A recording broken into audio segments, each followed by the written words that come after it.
All right, cool. Just a couple of things before we begin. Please be sensitive of whatever you're trying to talk about. Don't make generalizations. Take cognizance of your words.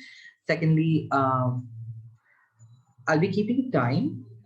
The time limit is 8 minutes and 15 seconds. I won't be noting down anything beyond 8 minutes and 15 seconds. I'll raise my hand to indicate that the time is up, just to signify that you should wrap up your speech. The reply is 4 minutes and 15 seconds. Yep, that's pretty much it, I guess. Debating on the motion that after receiving professional and science-based medical advice, patients should have the right to undergo treatments that are contrary to that advice and have not received regulatory approval for that usage. For instance, Ivermectin for COVID-19. Cool. Without any further ado, inviting the first speaker from Affirmative. Here. Hi, am I audible? Yep, you are. Panel, health problems are terrifying. When someone doesn't want to act on conventional medical advice after listening to the professional and science-based medical advice, and they want to seek out something different, then they ought to have that right. Because guess what? Their bodily autonomy matters most, especially given that the choice of treatment is the greatest form of self-empowerment over control, over a pathogen that you're not able to control. We think all these things are the reasons why we're so proud to affirm the motion. Three-part setup for clarifying what this motion looks like in terms of what this right will end up looking like so that the NEC team cannot misrep us. Firstly, we want to recognize that the debate assumes that you have received the information already as said in the motion. Motion says after receiving, meaning to say the debate already assumes that being informed or whether or not you are not informed is not contentious. It is assumed in this debate that you have already made that, you've already listened to the professional and science-based medical advice. So who then does this? We think people who often do this are people without solutions and on traditional conventional Western medicine platforms, right? The majority of these cases are like people who with cancer, who are desperate for any solution and who are let down by modern Western medicine. Yes, we're going to bite the bullet here and say COVID is included in this debate. Ivermectin is not something we're going to run away as the affirmative team. But this is one out of the many ways that people currently seek homeopathic or traditional Chinese medicine treatments, for example, for their own benefit. We think also that these people on our side of the house who get this right are obviously above the age of 18. So we assume that obviously this is something that applies to all other rights in a lot of instances. But in the cases of what treatments they choose to seek as a second layer of this particular model, we think that they have some experiments. There are obviously people that are going to choose experiments and that have some sort of backing already, because you are going to spend quite a bit of money on that particular homeopathic treatment or alternative medicine treatment. So therefore, this debate isn't just about ivermectin. It also looks like traditional Chinese medicine that's being used in Chinese ethnic diasporas. Thirdly, we think that the patients are more likely to basically consult a physician, a normal physician on our side of the house, because they know they will not be shut down anymore and therefore will not avoid seeing the doctor. So on our side, it is more likely that all these things are done in conjunction with all these Western practitioners on a more regular basis, rather than completely excising them out of this particular context of the situation that the patient is in. Two substantive material in this speech. The first on the principle, secondly on why this mitigates the unlicensed treatments that would have occurred anyway, precisely because of a profit incentive that would otherwise exist. So let's talk about the principle. There are 5 main reasons why this is principally justified. The first thing I want to point out here is that, as I pointed out earlier, illness and sickness and questions our mortality, right? It's right now the only self-defense a lot of these people have against this powerless situation is the ability for them to be able to choose the kinds of treatments that are readily available for them. That's the reason why when there isn't actually a cure for cancer, a lot of people try to use traditional Chinese medicine, even though that might obviously be contradicted by Western medicine doctors. But secondly, in a medical system that we currently live in, we already do things like, for example, allow Jehovah's Witness followers to refuse blood transfusions because they genuinely think that if they do participate in this treatment, then they are subject with the lifetime affliction of expecting hell upon them when they die. That is terrifying. Thirdly, it is just generally terrifying to force anyone, not just anyone religious, to a tyranny of putting something that they do not trust into their body. Yes, while it may be true that this might be the best way for them to basically approach the treatment for their ailment, but the subjective internal terror, be it irrational, is very real for you. Recognize that the impact here is quite straightforward, that this is the sort of harvesting of fear that the anti-science movement that will continue to reap from. This is the reason why it's quite important for us to give them the right to do so. Because if you take away their right to do so, then you create that panic, that moral panic around those particular communities that then gets a lot of answers from these particular saviors from the anti-science movement. You manufacture that political movement in the negatives, counterfactual, as opposed to ours. But the fourth reason why it's principally justified is because in a democracy, we give you the freedom to vote on not on the condition that you vote always to the objective interest, but that you are given the right to vote based on your subjective lived experiences that include your fears. Fears that obviously, for example, just because you're racist doesn't mean you are denied the right to vote, right? Like obviously in the cases of being in a democracy, yeah, you can vote in a racist way. We're not going to strip you away from that particular right. But it is, while it may be objectively wrong, it is subjectively important for you to be able to manifest your identity in that way. We think this right is an extension of that and is consistent with what we expect for when we give rights in a democracy. There's a high burden on the NEC team to actually flip this and explain as to why this would be, this ought to be the exception. But the fifth reason why is because homeopathy and alternative medicine often look like indigenous practices and obviously like racial minority practices like TCM in the Chinese ethnic diaspora in the Western world that are central to their cultural identity, where people actually build livelihoods like herbal shops around these particular places. For to live in a world in which you have no right to undergo these treatments, even though it's contrary to that particular advice that the Western practitioners do, is essentially a form of racism, yeah? So I think that is a high burden on the negative team in this debate to actually prove why all these principal reasons are invalid. Second argument, why does this mitigate all the unlicensed treatments that would occur anyway? I want to point out here that this will happen anyway because people are very desperate for a solution as a first reason. But secondly, and often more than not, many treatments are culturally charged, as I pointed out. But thirdly, and more importantly, there is a profit incentive that often is basically cycled here. And what I want to point to you is this Ivermectin going on circulation through Telegram group chats, ladies and gentlemen. The reality here is that in a world where they have the right to undergo treatments, what it often means is that we make Ivermectin available at the pharmacy, at your local pharmacy, rather than through some dodgy supplier that comes off the Telegram group chat, for example. All those are the reasons why parallel imports will continue to be on the sideline as the black market exists. But more importantly, regardless of whether or not the doctor says yes or no on their side of the house, it is likely that they will continue with the treatment anyway on their own.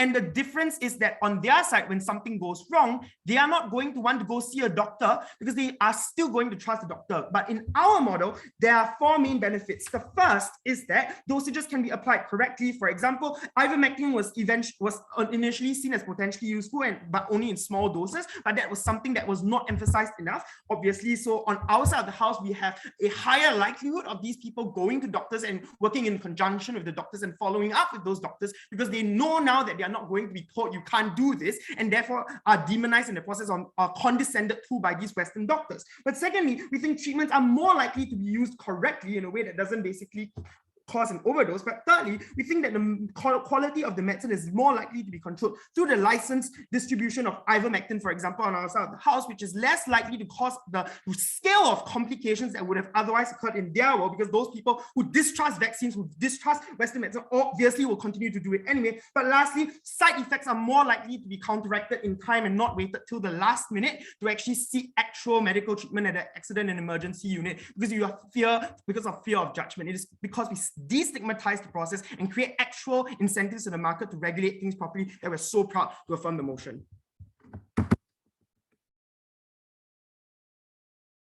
I thank the first affirmative speaker, inviting the first negative whenever you're ready. Here. Hello, can you all still hear me? Excellent. In that case, I'm going to start my speech. I'm going to start my speech in 3, 2, 1. The first question I'm going to ask in this speech is, what is the impact of giving this right on the patients that are likely to seek and use it? The starting point of this analysis is that the consequences of taking an unregulated, unapproved, and unprescribed treatment are likely to be fairly severe in many instances. Even if it's not the very worst cases of taking high doses of forced dewormer and finding yourself in a coma in hospital, many of the types of treatments that people are likely to seek out are ones that have side effects, that have risks of keeping you blind, putting you into a state of psychosis, giving you liver problems. And we know that is likely to be the case because they are unregulated, because they are unapproved, and because doctors have not recommended this treatment, but outright said this is not the treatment they want for you, and have, in our world, are unlikely to allow you to gain access to it, which means that the sort of side effects that we are saying is likely to take place on cytophermidib are likely to take place in many of the people that opt into using this right. Which means the only way that cytophermidib would be able to get ahead in this debate is if they're able to demonstrate that this actor is somebody who is incredibly lucid, using this right in a way where they're exercising informed consent. And so for that reason, I'm going to give you 8 reasons now why consent does not apply in this instance.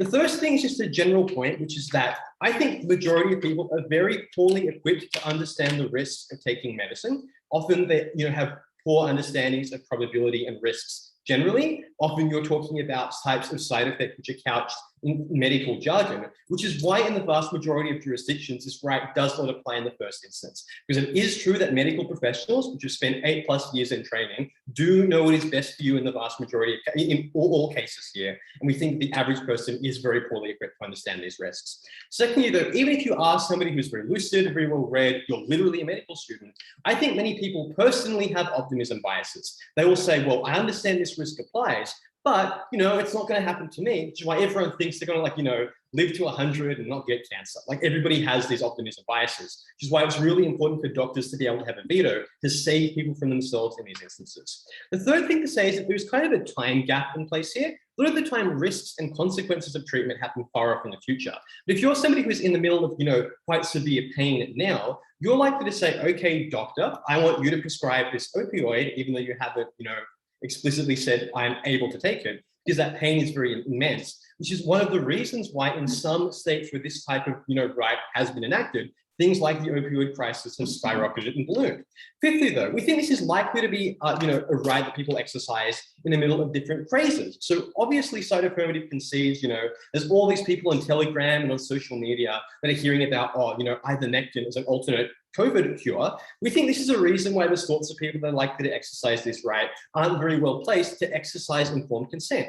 Because when you're hearing, all these different uninformed peers and people on the internet saying you should take ivermectin, you should take hydroxychloroquine, there's the sort of thing that distorts your thinking. It means you are very poorly placed to do that as well. Lastly, I would also say that, we're talking literally about unregulated and, things that haven't made it through the approval process, which means I think in many instances, literally the doctors do not fully understand the risks and consequences, which is why it is not regulated in the first instance. So it's unclear how the patient can properly weigh up those risks. Now, we do hear some preemptive material here from cytophermidib.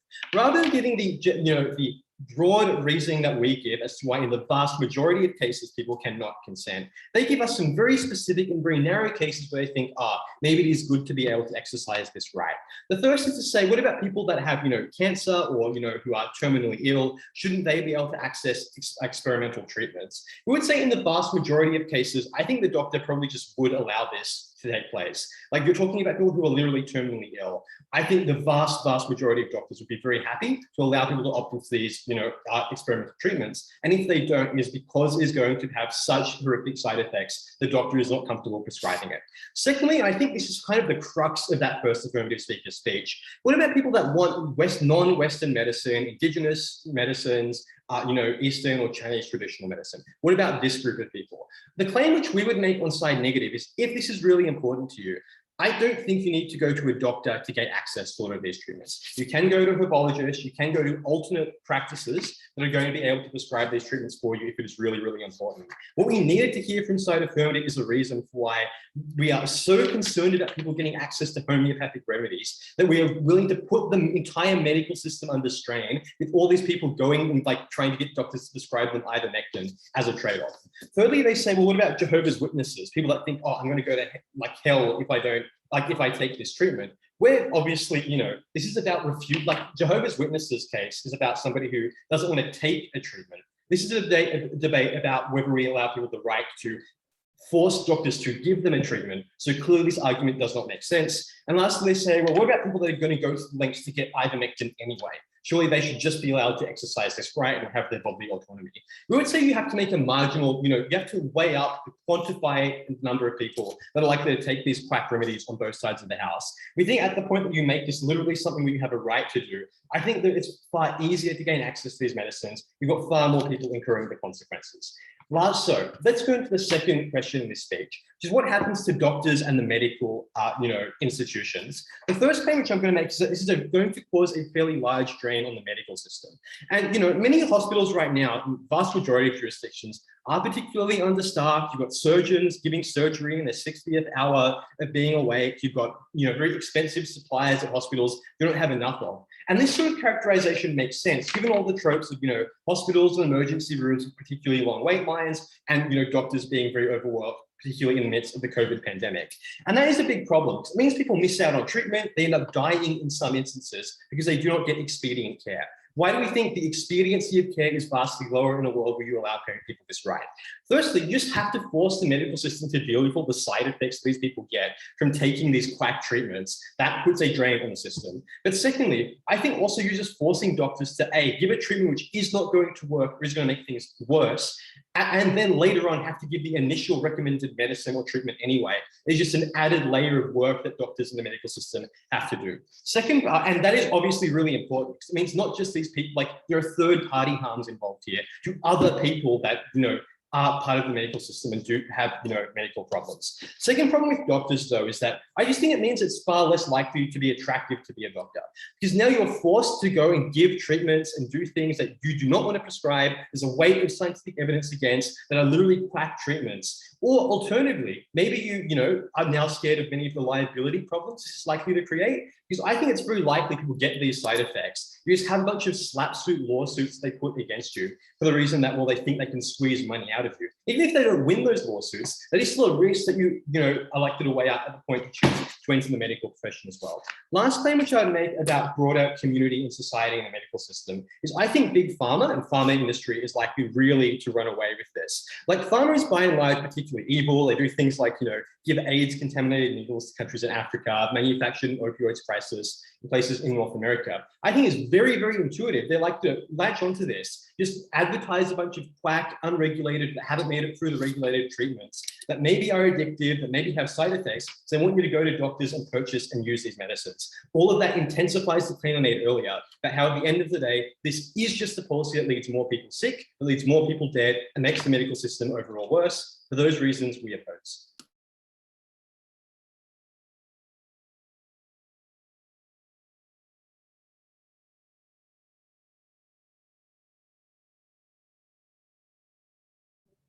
I thank the first negative speaker, inviting the second affirmative.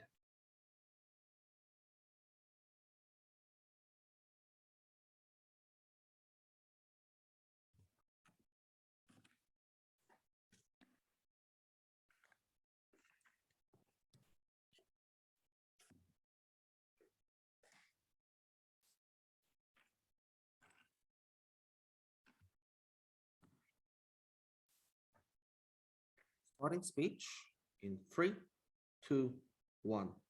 The principle of choice is what underlies the medical system, is what creates people's trust in the system, and breaching that trust is what means people are more scared of the system, less likely to seek effective treatments. I think the way that you assuage these crazes, I think the way that you make sure that ivermectin doesn't become get to the state where people are literally buying horse dewormer because they think that the medical system is lying to them, is by acknowledging it. By saying we understand, saying here's why I don't recommend it, but then if you really, really want to, helping them do it in the best way that they possibly could. That's how you make sure the crazes never started to begin with. That's how you actually make us live in a healthier system. First then, to clarify, what is the type of treatments we're talking about in this debate? Because I think it is untrue to say that the majority type of treatments that we're talking about this day are actively harmful or completely ineffective, as they sometimes try to claim in their speech, right? Because obviously, if you're completely desperate and you're trying to ignore medical advice, you're not going to do that because like you have no foundation and basis, right? If you're absolutely desperate with cancer, you probably did some amount of research. In fact, you're likely incentivized to do the most amount of research to find things such as like untested, like unfully regulated, but like tested drugs, such as like, we saw this one research study, it was kind of effective in rats, therefore there might be something effective in humans, right? Those sorts of levels of treatment. What is important about this characterization that's useful for the space? It means that many of these treatments could be beneficial, or at the very minimum have proven not to be like actively harmful, right? So things like hydroxychloroquine or ivermectin, both of them had initial like early stage testers where people are like, hey, maybe we've got something going here. And at the very minimum, it didn't kill people, right? So obviously at that stage in time, I think that like that's when you like, that's why when people like are desperate for COVID cures that don't exist because nobody has found a specific cure for COVID, when they read about things like this could mitigate your like side effects of COVID such that you're able to survive, that's why they're particularly drawn to these sorts of things. But it's important to understand that I think what that means is there often are just a bunch of treatments that could have some sort of beneficial effect on their patients that are not being prescribed because they are not yet regulated, right? To the extent that there are a lot of these like cancer patients will go without treatment like for years and years and years because there's literally no cure. I think just even giving them the potential to get that cure is an extraordinary stark benefit in this world. But I think what is also important about that is quackery is punished by this information gap then, right? Because obviously if you're, as they claim in their side, the profit incentivized companies who just make random bullshit, people do enough basic research about why they want to take this drug to see past that bullshit. And beyond that, doctors have the active incentive to compare levels of bullshit, right? They can be like, well, Ivermectin had one study test, but overall we don't recommend it because that one study test is only like, 10% likely to be true, versus that one is literally just like, we've proven it to be a quack. We've shown it there's literal drug like rat poison or something in it. Don't take that one, right? These sorts of conversations you can have with your doctors change by whether or not and how trustworthy or not the medicine is. So obviously if you're just peddling things that are obviously proven to be bullshit, it's unlikely you'll be able to make a lot of money out of it because doctors will be like, no. Like you may think that like some of these have some sort of undoubted things, but we can make like stark comparisons between what is obviously fake and what is obviously bullshit. So let's lead on to the principle, because we think that trust and in choice is what the medical system is founded on, right? And I don't think they do a sufficient job in analyzing and responding to this point. Because we see that this is blatantly obvious in the system. People are allowed to make choices that would otherwise harm them because like we understand that us saving your life is not as important as you choosing how your life be interacted with, which means that rather if you choose, for example, not to take blood transfusions, but you believe it'll send you to hell, we respect that choice. And even if you would die because you don't take that blood transfusion, we say we will not give it to you. What this means in this debate is obviously shows that in the point where someone goes, I want to choose this and I don't want any of these medicines that you've offered to me, we ought respect that choice. And the important part of that is we ought respect it in a way that means that if they go ahead and do it, they're going to have protections of doctors to be able to mitigate the side effects of that anyways. But also, I think that this is what allows you and unlocks you to unlock trust within the system, right? But I think many of the problems that exist within the system right now are the literal result of people thinking that the medicine system is hiding some secret cure to cancer from them, that there are drugs out there which are like, used by the rich but not available to the poor, or that there's some massive conspiracy theories to hide the effects of hydroxychloroquine to be able to save you from COVID. To the extent that that is true, the best way to dispel this is to literally go on and talk to people about why they don't take these things, right? When that Fox News pundit is like, there was one research study about ivermectin and that may have shown some potential results if you take it in very small doses. The response to that by doctors should be, I know you've read about ivermectin. Here's the information that we have about ivermectin. Here's the fact of the matter is it's probably not very likely to help you, or if it is, it will have certain side effects and you ought to be aware of that. And then when someone goes, well, why isn't the medical system even talking about this? The answer is, well, no, dumb shit, they are talking about it. They have acknowledged it. They understand that it is in testing phase. People go like, well, then it's not a massive conspiracy theory. I can trust in the system. Why is this principle important?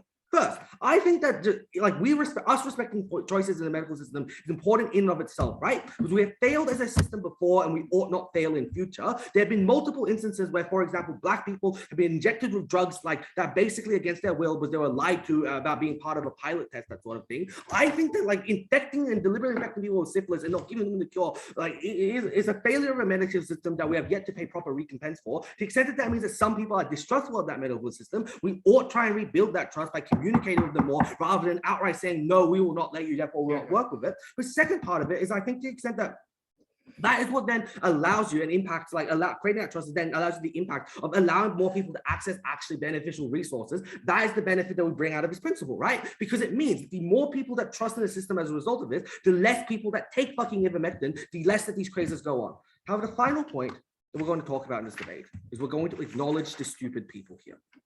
Because we think that has gone unchallenged, that it's very, very likely that whether or not the doctor says yes or no in these consultations as to why you do or do not want to take Chinese traditional medicine, people who want to take these treatments, who are desperate, who are desperately in need of aid, who think that they have no other option, or have cultural ties to certain types of treatments, are very likely to take them anyways. And we say it is far better for the medical system to do that in a controlled setting than to let them do it like free of will. The first layer of response they have for this is they say, but doesn't this just increase the amount of work the medical system will have to go with? Well, first of all, the medical system would have to deal with the side effects of people taking ivermectin anyways, right? Like just because you didn't get a doctor's consultation before your liver started exploding or whatever, like doesn't mean that when your liver started exploding because you took unregulated horse dewormer, you wouldn't be sent to the hospital in the first place. So to the extent that that is true, I find it unlikely that like not prevent, like outright stating that people like would not take this is going to be a sufficient enough way to actually mean that the side effects never manifest within the system. And even, and obviously these other consequence of that is if the side effects never manifest in the system because those people fucking die, it's an even worse outcome. We say that having the trust and oversight of doctors to be like, hey, if I'm having something go wrong, I will do that. But also we mitigate the side effects to begin with, right? Because we know as doctors that there's some amount of basis of truth for why they want to take ivermectin, or we know that there's some amount of deadly dosage for this traditional medicine. So we're not going to prescribe you that much, and we'll make sure that you only take the pills like this particular amount. That means that you never reach the point where your liver explodes to begin with, which means that you've dealt with less side effects to begin with, which means that if you're wanting to prevent overcrowded hospitals, the way you do that is you stop artificially creating more overcrowded hospitals because people keep taking these untrusted medicines. I think also, in addition to all the stuff that Joel's told you, they tell you, but surely doctors will quit because of this. And I think the very simple response here is that doctors aren't going to stop wanting to pursue the role of doctoring, the wealth and money and power associated with that, just because occasionally they have to tell people very rarely, no, this is a dumb idea. I think to the extent that the majority of people are likely to want to listen to good, solid medical advice from the professionals, that is what we ought to protect, and respecting people's choice is what's most important here. I thank the second affirmative speaker, inviting the second negative.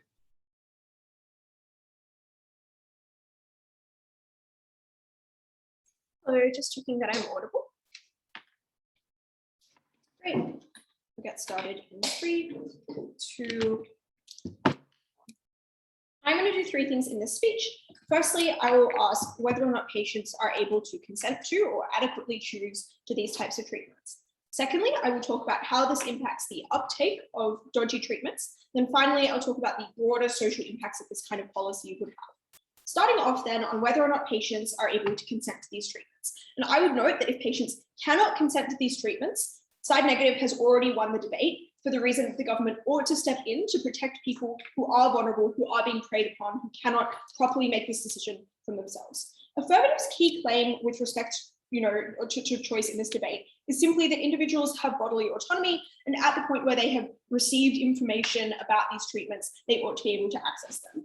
I think also just note, they rely very heavily on the info slide to suggest that these patients have sufficient information. The problem with this argument is it is of course contingent on people being able to actually internalize and interpolate this information adequately. And we give you 6 reasons at Arin why that is unlikely. Firstly, we tell you that individuals have risks, they lack the cognitive capacity to understand risk in many instances.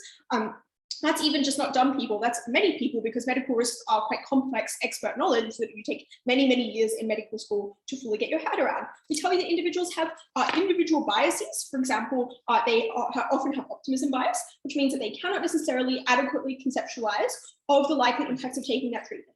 Thirdly, we tell you that people are short-termist, will prioritize an immediate, although long-term, incredibly damaging relief of pain over, like just dealing with that pain in the short term.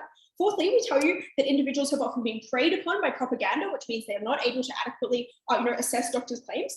Fifthly, we tell you that these individuals simply often distrust doctors as a result of conspiracy theories. And finally, to no response, we tell you that even doctors often do not fully know the consequences of taking these drugs in ways that they ought not be prescribed for, because it has been studied, because they have not gotten regulatory approval, which means even doctors cannot necessarily provide the requisite information that these patients would need to adequately consent.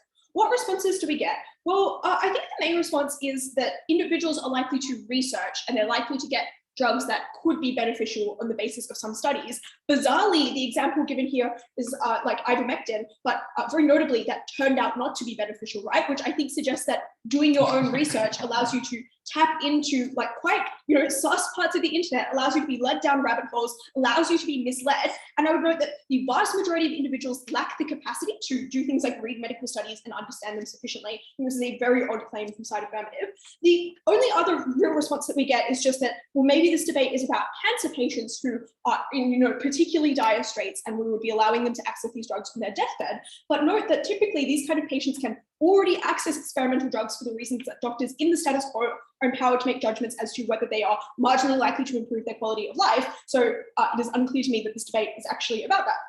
The only other, I think, claim that affirmative makes with respect to choice is just to kind of, in a broad brush, be like, well, we allow patients to make some other choices. They point to, for example, being able to refuse treatment. But we would obviously make a distinction between opting out of treatment and opting into it. There are two clear differences. Firstly, uniquely, this is about forcing doctors to make an act that they would not otherwise do. That is different to refusing an act, right? So uniquely, affirmative has to defend forcing doctors to do something they don't want to do. I don't think they've sufficiently done so at this point in the debate. But secondly, we tell you that it is much easier for people to conceive of their present state continuing and worsening than it is to imagine a speculative future based on taking a speculative, untested drug, right? We'd say that people are much more able to consent to a continuation of their present state, thereby they're able to consent to refusing treatment. So that analogy is obviously disanalogous. But finally, I just want to refute the idea that choice is this founding principle of the medical system. Actually, choices are at large limited. That is why we have things like prescriptions and referrals in the first place. It is not possible to walk into a hospital and be like, please give me a heart surgery. Clearly you do not have infinite bodily autonomy to demand treatments. And the obvious reason for this is that society broadly understands that patients cannot adequately consent to that. They should not access treatments that they do not need that would be bad for them. It is literally untrue that choice is the foundation of the medical system. At this stage in the debate, I think it is very clear that these individuals are highly likely to be patients who cannot conceive of the treatments they are undergoing, and therefore that they ought not be allowed to make this so-called choice. The next thing I'm going to do is talk about how this likely impacts the uptake of dodgy treatments. Affirmative conveniently only chooses examples of relatively harmless cures like homeopathy and naturopathy and whatever. At present, where these treatments have low risks of harm, they are already available. It's already possible in the status quo to go to a chiropractor or a naturopath and get prescribed a little vial of flavored water, or whatever it is that you would like. Uniquely, you are prevented from accessing these kind of cures medically where they are dangerous. And we think that that is probably pretty reasonable, because we would be happy for people to opt into things which do not work, that do not have harms, but we do not think that they should be able to opt into those harms for reasons I've already explained. So this debate is probably not about these things. And also I just think that affirmative doesn't sufficiently explain, like, how does a doctor prescribe naturopathic solutions? Like, do you now just have, like, do you force chemists to fill their shelves with naturopathic remedies? Like, it's completely unexplained how you would actually go about this. Do you force, a doctor to do chiropractic on your infant's back? Completely unexplained. I think that they're going to do a lot better to explain why this is the dominant characterization in this debate. So let's deal with the real debate, which is about actually potentially harmful drugs like ivermectin and opioids. Affirmative has only two potential defenses to the widespread use of these medications. Firstly, they just go, well, they exist regardless. People often take them anyway, so we should just let people have them. I think it is very easy to think of some intuitive examples where we should not let people have things they will access anyway. For example, I think it is probably a bad idea to let doctors prescribe meth. Secondly, we will tell you that this probably allows edge cases who kind of want ivermectin but are unwilling to go to a horse shop to buy their medicine or order dodgy remedies off Amazon to feel like it is safe, to feel like it is being prescribed by a doctor, by an expert. Thirdly, we would say that people can always talk to doctors to get the insights on why these things are bad. Uniquely, affirmative has to defend then forcing the doctor to give them the thing anyway. Fourthly, we say even under supervision, these things are still dangerous. Like, I don't actually understand what the supposed benefit is of someone taking ivermectin that has been prescribed by a doctor as opposed to a horse shop. It given that they're ignoring the doctor. So it is unclear that they're actually going to follow any safety advice. If they're willing to ignore the advice with respect to taking it in the first place, affirmative has given no reason to suggest they're willing to take the advice with respect to dosage. So I think I've proved sufficiently here that yes, maybe it exists regardless in the world, but giving it a veneer of safety, making it easier for people to access it is probably a terrible idea. The final claim they have is just that maybe this increases trust in the system. Well, have you talked to a conspiracy theorist? They are highly non-rational people. They have a deeply ingrained distrust of the medical system. It is insufficient to just like have a doctor give in after just trying to dissuade you from the cure you believe in hugely already. Like, you know, the doctor still tries to dissuade you, right? So I just don't understand this mechanism. It does not seem sufficient to outweigh the huge amount of conditioning you get, you know, for example, from Telegram that makes you think that way. But finally, we would say that at the point where side effects from these cures are prolific, it is likely trust in the medical system goes down because you are now, you know, incredibly angry that your doctor allowed you to take this crack cure and that you got sick.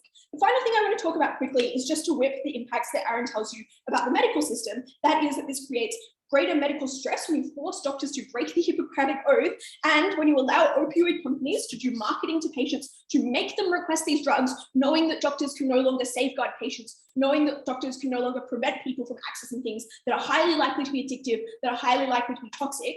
Those harms are massive in this debate because they create the potential for patients who are vulnerable to be misled, to be taken down a rabbit hole of things like opioid crises, to fill hospitals that ought to be available to vulnerable patients. We have not heard sufficient impacts to these broad society-wide impacts in this debate. I think we are clearly ahead. Proud to negate. I thank the second negative speaker, inviting the third affirmative. Here.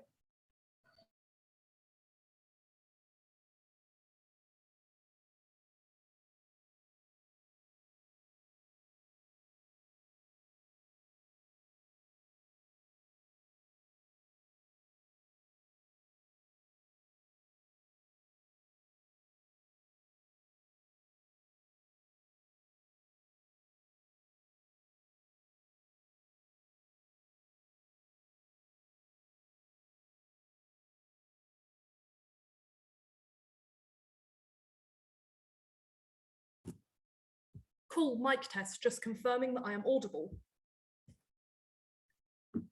Great, thank you. Okay, gonna start my speech in 3. Sorry, 1 minute. Gonna start my speech in 3, 2, 1. Speaker, don't let side negative run away with an uncharitable characterization of our side of the debate when they say that people will never be able to consent in a fully informed way, even though the info slide very clearly implies this, and try to claim that we get more strain on the medical system while largely ignoring most of our material on the specific mechanisms for how we get people to trust a medical system which has screwed them over again and again in incredibly racist and problematic ways. 2 main points in my speech today. Firstly, is this principally justified, which we think we ought to win on alone, but secondly, who gets a better medical system? At the point where we can win that point, we are clearly ahead. So what do they tell us about the principal justification?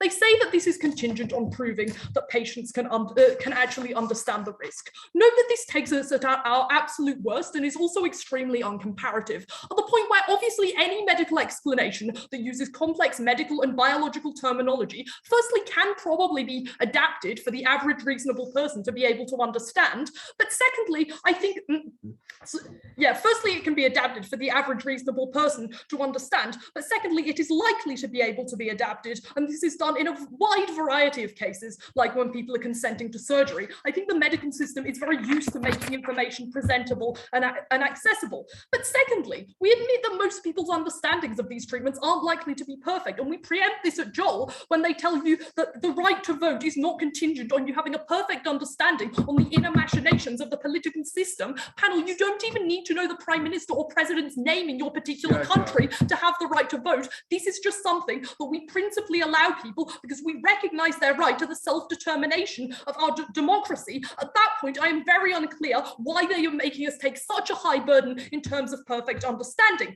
But then they say, well, doctors don't know everything, so it's not perfectly informed consent. The crucial thing to understand here is that doctors can also inform patients what they don't know about medicines. I think that under the status quo, plenty of treatments do this. When doctors were first prescribing things like birth control, they didn't know what the long-term risks of breast and ovarian cancer were. They were still able to prescribe birth control, obviously, and they were probably able to tell their patients that they didn't know everything about that. Medicine is a constantly evolving scientific field. Obviously, we're not going to know everything. And then finally, they say, oh, but it's a distinction between a positive and a negative right with respect to the Jehovah's Witness example. Note that a lot of their information on this point is just attacking examples that we give and not the fundamental principle of self-determination and autonomy that underpins this aspect of our case.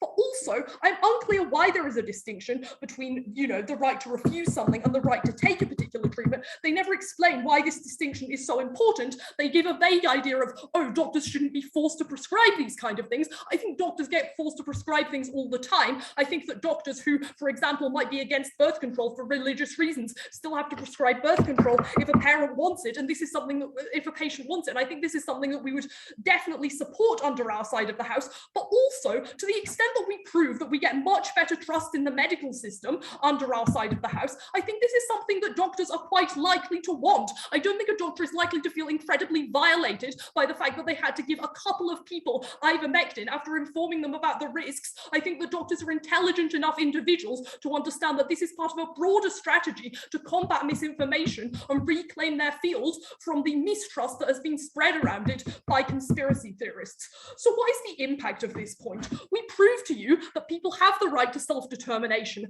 and to the extent that both sides agree that doctors are, mostly likely to be good actors in both worlds, I think that they are likely to present this information in a way that is relatively accessible, so they have a level of knowledge which we say justifies their consent to this. We think that this ought be weighted above everything else in this debate, because at the point where you remove someone's right to bodily autonomy and consent, you are completely violating their fundamental rights. You are being incredibly paternalistic. This is the problem with the medical system in the past, which we solve under our side of the house. But secondly, I'm going to talk about who gets a net better medical system. The overall clash under this point has been that they tell us that we put a massive strain on the medical system, and we tell you that we overcome the lack of trust in the medical system caused by the paternalism, which I just talked about under my previous point. So firstly, why don't we think that we get significantly more strain on the medical system? The first reason for this is that people are much more likely to visit the doctor in our world and actually receive this information in the first place. Because I think that Ellie says in her speech, oh, but people are still going to, go to the doctor and ask about ivermectin. The doctor just doesn't have to give them ivermectin. The thing is, if you are the type of person who wants to believe conspiracies and say, is likely to believe that ivermectin is an adequate treatment for COVID-19, you're probably not going to be someone who trusts doctors and mainstream medical practitioners at the point where these people are against ivermectin. These people will never give you ivermectin. You see them as withholding the thing that will help you protect you from COVID. I have no idea why you would have any incentive to go to the doctor in that world. But also, I think we mitigate conspiracy theories around the medical system at the point where we inspire more trust. We also get less perceptions of racism and elitism, because notably they never truly engage with our examples of like traditional Chinese medicine and indigenous medicine, which doctors largely ignore. That you also get less perceptions of things like paternalism, which we think is often justified, this level of mistrust, at the point where Black people are seen by most medical students as like having a much higher pain tolerance, despite no medical evidence that this is true. I think it's quite understandable that a lot of people have this level of mistrust, and the way we get these people to visit the doctor is to give them a reason to trust the doctor and give them a reason to think that the doctor will actually listen to them. But secondly, I think that people importantly go to the doctor sooner and not when they're like in crisis because their liver is exploding. I think this response to their material about people like getting sick and then doctors having to deal with the strain on the system, because I think doctors are able to take preventative measures to make sure that people don't get completely sick from ivermectin. Their only response here is that, oh, people won't necessarily follow the dosage of ivermectin that the doctor tells them about at the point where they don't trust the doctor. Sure, but this is extremely uncomparative. Obviously, in our world, more people are likely to understand what a healthy dose of ivermectin is. I think that thirdly, people are just less likely to get sick from these treatments in the first place, as opposed to on the comparative where they're taking industrial levels of horse dewormer. But crucially, understand this. Even if on net we get slightly more strain on the medical system, we think that this is not likely to be a significant level more strain, so we ought therefore prioritise our material about rebuilding trust in the system. Why do we think this? Firstly, I think that we would rather people go to the hospital when they're dying. I think that, even if someone got really sick because they took ivermectin and was stupid, this person still deserves to be able to go to the hospital when they're dying. I think under their side of the house, when their entire family are conspiracy theorists who never trusted the medical system, they are much less likely to go to the hospital. I think secondly, minority communities suffer much less under our side of the house, because again, we inspire this level of trust when we get them to at least talk more to doctors. But I think we also get likely more minority doctors in the long term, which responds to their material about saying, oh, but people won't want to be doctors anymore. I think when the medical system is taking positive steps to rebuild trust, I'm very unclear why they would get less doctors. I think the last reason why we all consider rebuilding trust as more important is that, considering the wrongs previously committed, principally, we ought prioritize getting people's trust back.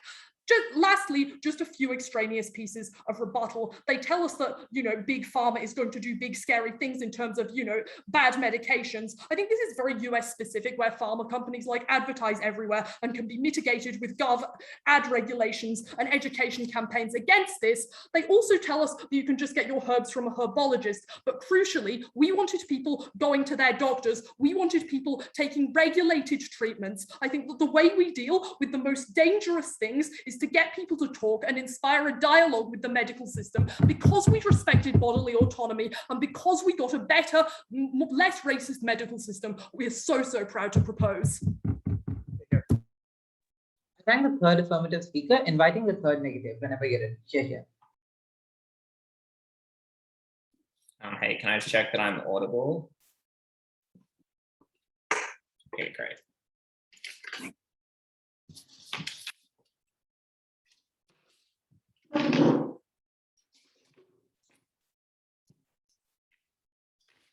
Starting this speech in 3, 2, 1.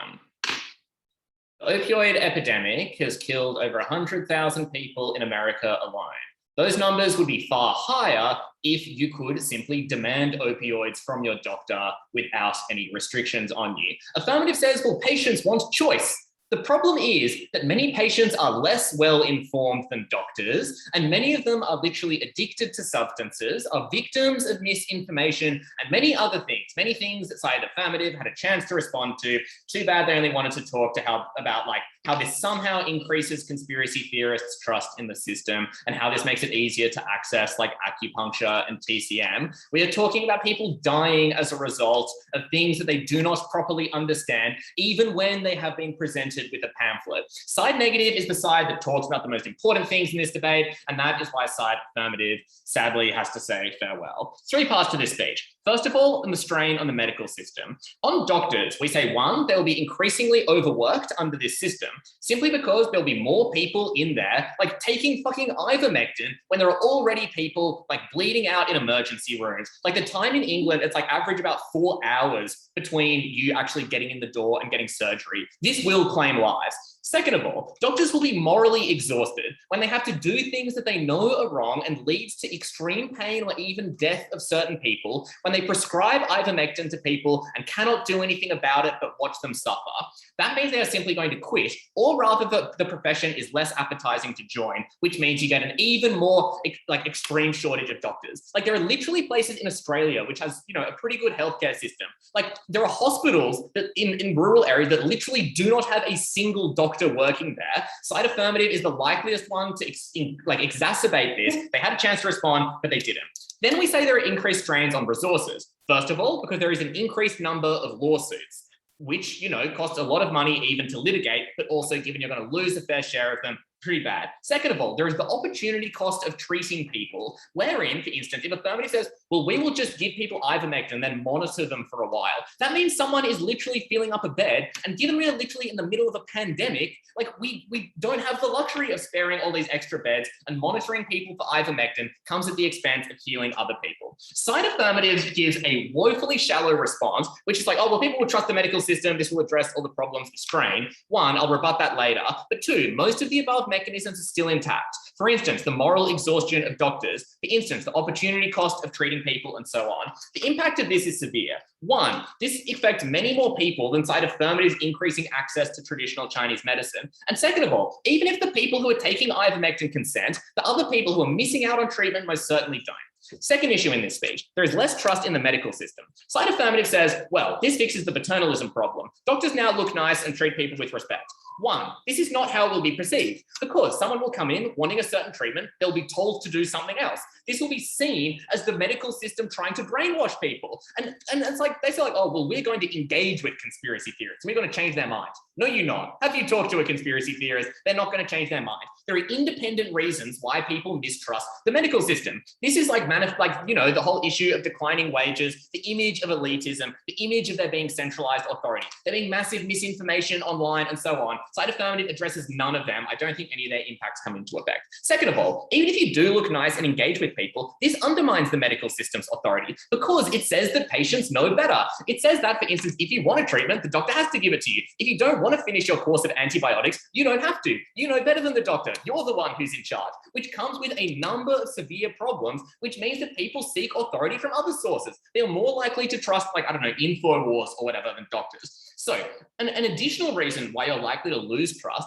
is that all of the deaths, for instance, that result from people doing ivermectin in a hospital and not being able to be saved on time by doctors are likely to simply be pinned on the medical system rather than on ivermectin itself. We brought this out earlier, no response, that's completely on-site affirmative. And we think it is likely that this blame is going to fall on the medical system because all of the misinformation people find it very easy to simply pin blame on the system. And it's very easy to do this. There will be a large number of lawsuits, which will likely be won like against the hospitals. And this means that you get far less trust in the medical system because it is not seen as something that has authority, that is properly right. Rather, it is something that is there to cater to your everyday whims, to write you OxyContin subscriptions whenever you, or prescriptions whenever you want, to allow you to do treatments that cause you to die. This leads to a critical loss of trust, which, you know, affirmative impacted for us. Thanks for that, I guess. Last issue in this speech is on protecting those who want bad treatments. Side affirmative says, well, you've got to respect people's choice. If you want to reject a blood transfusion, you can. But again, we said there is a difference between rejecting a treatment and demanding that a treatment be supplied to you. And that is because we respect a doctor's right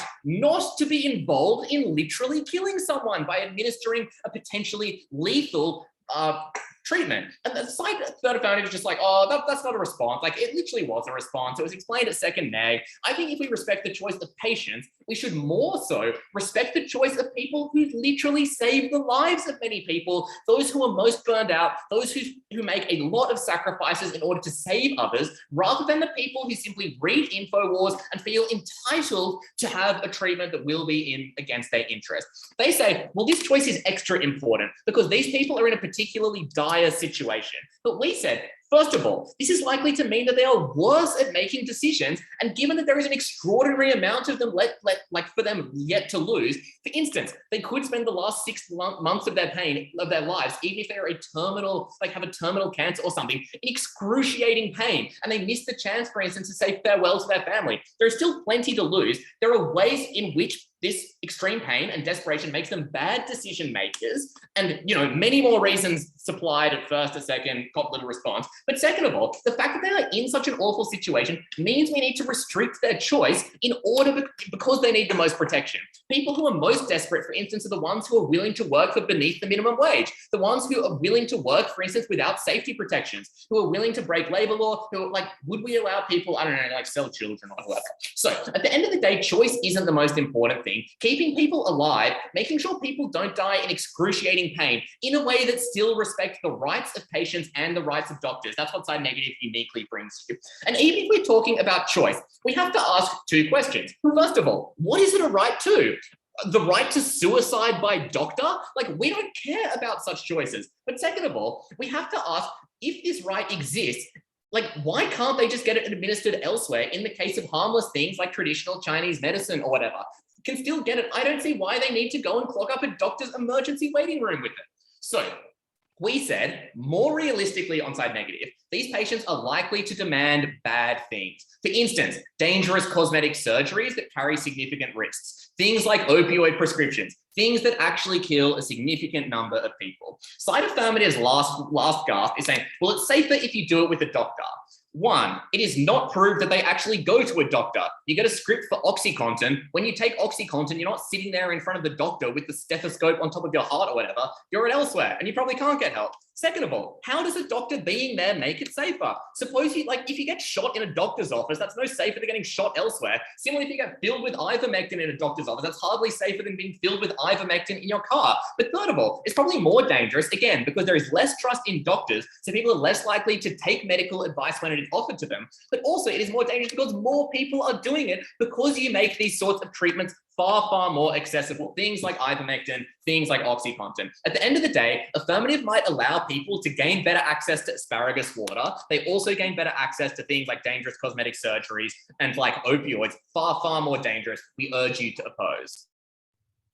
I thank the third negative speaker. Just give me 30 seconds. I'll just fetch my charger from outside the laptop. Battery's draining. Just 30 seconds.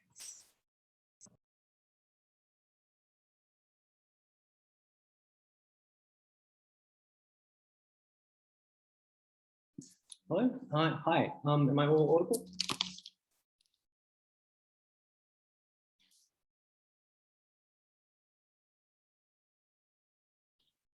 Sorry, is my microphone. Yes, you're audible. I think just chair has just gone to get their charger. Oh, sorry, my mistake. I couldn't hear that.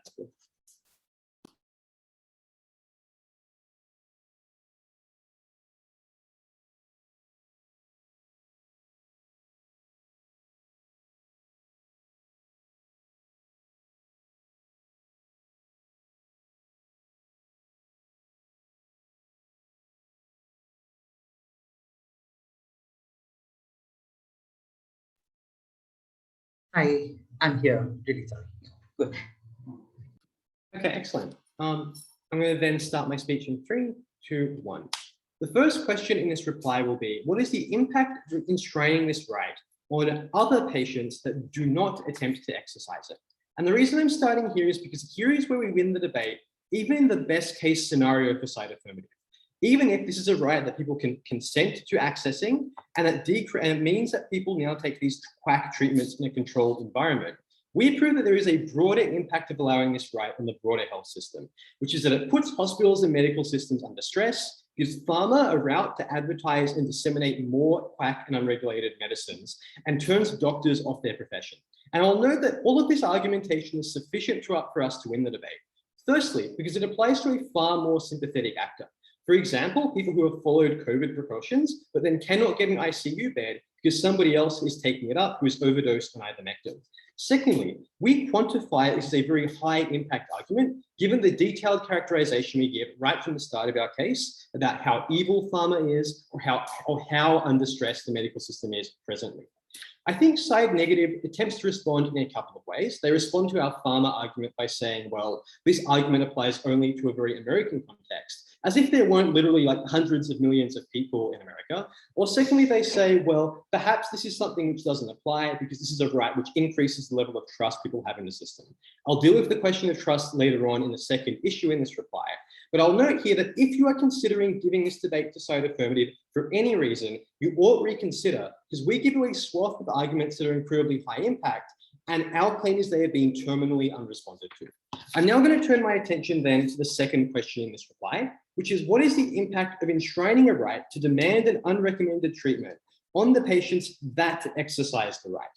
Side affirmative starts this push with some red herrings. They first say this would be good for religious people that fear divine persecution, or perhaps people of color that have been the target of medical abuse in the past, to which we point out these are arguments that are contingent on having the right to refuse a doctor's treatment, which already exists, whereas this debate is about forcing people or forcing doctors to apply a treatment that other individuals want applied to them, which is categorically different. Secondly, they say, well, what about indigenous people or those seeking Chinese traditional medicine, which we disarm by explaining that there are alternative avenues to seek this outside of the pressure of professional medical establishment. So perhaps their best argument here was, well, people take quack treatments on both sides of the debate, and they can claim the benefit of having this be done in a controlled environment. We had a series of responses that firstly, contextually, in the midst of the COVID-19 pandemic, this wasn't a benefit that we could afford to accrue because it comes at the cost of putting the medical system terminally under stress and literally killing many of the people that are, for example, suffering COVID symptoms. Secondly, we make the observation that if somebody is so far deep into the Telegram rabbit hole that they are likely to be going to horse steamwormer under any side of the debate, these are also the people that are likely to go to the horse shop anyway. And in fact, the actual impact of this policy is for people who are on the fence to now see taking these quack regulations as more permissible, which increases the number of people that take incredibly risky medicines. Thirdly, we say, well, actually, this is likely overall to decrease trust in the medical system, make it more likely people turn to quack medicines, because people are going to accrue these side effects and blame doctors. And that message is going to disseminate to the broader community and turn people off the medical system. And you can compare and contrast this highly mitigated affirmative case to what we give you, but how there are extreme side effects because this is an unregulated and unprescribed treatment. And notably, if Side Affirmative wants to hang their hat on saying, well, now we make alternative medicines more accessible, they must also cop the harm of making other harmful treatments like ivermectin far more accessible as well. And we give you a series of reasons right from the start of our case why the principle of consent does not work. Check your notes. We gave you literally 8 reasons. At the end of this debate, vote Sydney. Thanks. Negative, inviting the affirmative reply.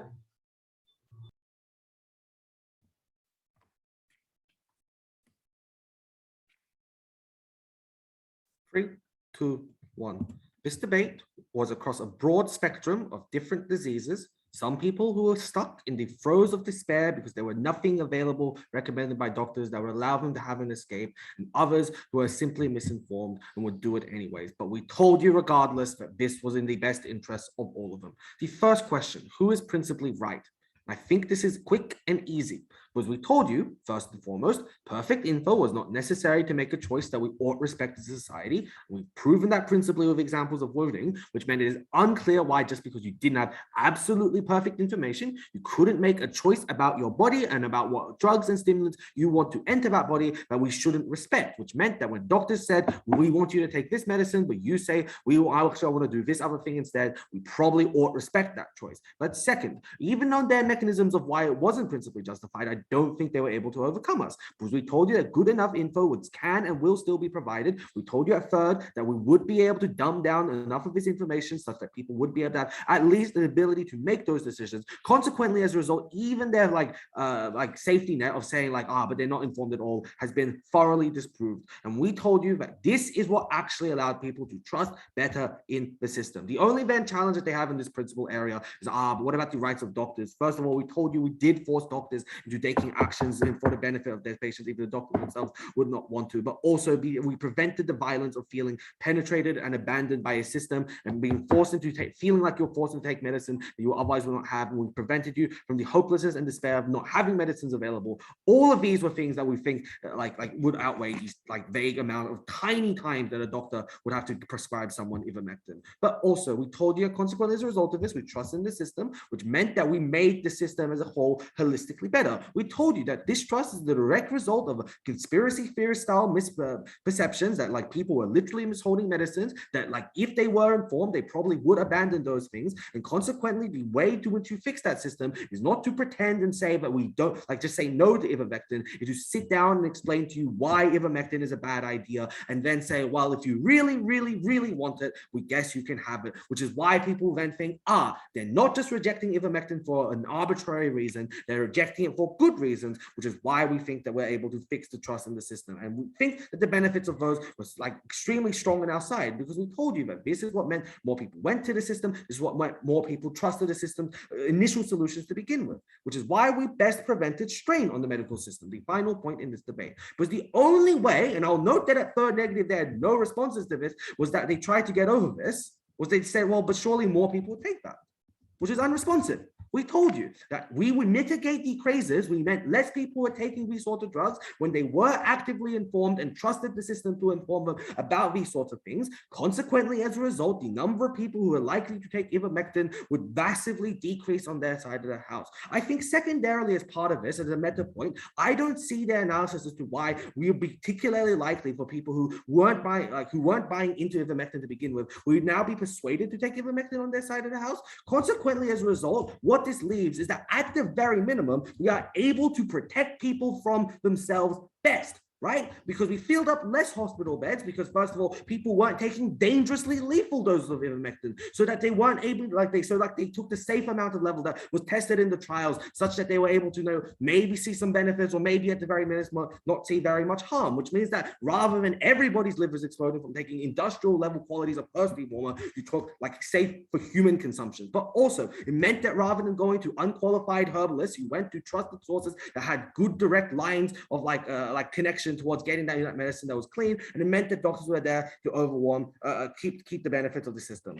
At the end of this debate, if I was going to get shot anyways, yeah, I'd rather much have it be in the doctor's office than on the random street. I think them not being able to recognize that is proof all you need for who should win this debate. Right. I thank the affirmative reply speaker, and I simultaneously thank both the teams for such an excellent Octo-Finals of Australs 2021. Congratulations once again for making it this far, and all the best for the results. You guys can exit the meeting. I would just invite the judges to